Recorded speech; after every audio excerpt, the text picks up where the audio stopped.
好，欢迎来到快乐手工。之前呢和大家分享过好几款折叠的购物袋哈，今天想和大家分享的呢是这样的一款折叠的旅行袋。黄色这份材料呢，长度24厘米，高度呢17厘米。咱们这个网格的材料，宽度呢14厘米，高度17厘米。首先呢，我们把这2份材料哈叠齐，然后车一条线。咱们车好第1条线以后呢，把材料放平整，再车上第2条线，这样子咱们材料呢就平整了哈。接下来准备一根17厘米长的拉链，咱们把拉链呢车在这份材料的2边。咱们同样的翻到正面呢，也是车一条明线哈，也是车2边线的。接下来呢，我们把它给放平，底部呢正好折到这个网格材料这儿。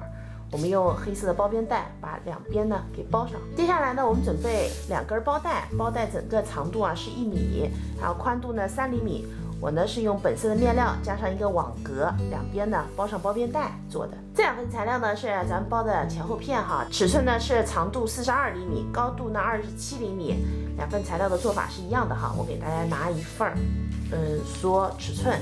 咱们把包带呢做在材料上边，这儿呢是中心点，2边8厘米，我们搁上包带。然后呢，车这3条线，这儿的高度呢是18厘米。这个呢是咱们包底的材料，包底材料呢是2份，这样子呢更结实一些。它的长度42厘米，高度呢25厘米。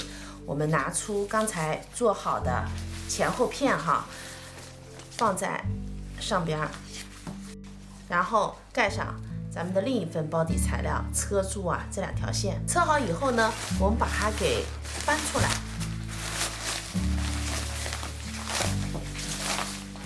接下来呢，我们准备一根拉链，拉链的长度是36厘米，2端呢做了布片，布片的长度呢是4厘米。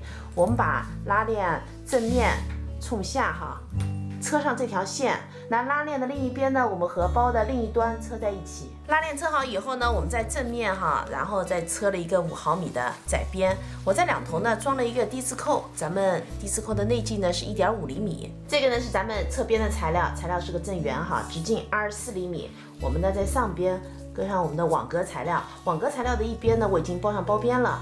搁好以后呢，咱们把这个给车上。接下来呢，我们把这3份组合在一起，咱们是在反面做的哈。我们把这个中心点对准咱们的拉链，车一个圈，2边呢是一样的。毛边呢用包边带把它给包上。现在咱们这包呢就剩最后一步了，咱们把包和收纳口袋呢全部翻到反面，然后把这个口袋呢车在包口的缝缝上边，然后中心点把它对齐哈，车一条线。包呢就做好了，做这种能折叠的包，用的面料呢最好是轻薄一些的。我这块面料呢是迪塔夫。这期视频内容呢就是这些了，感谢您花宝贵的时间来看我的视频，记得呢帮忙点个赞，咱们下期再见。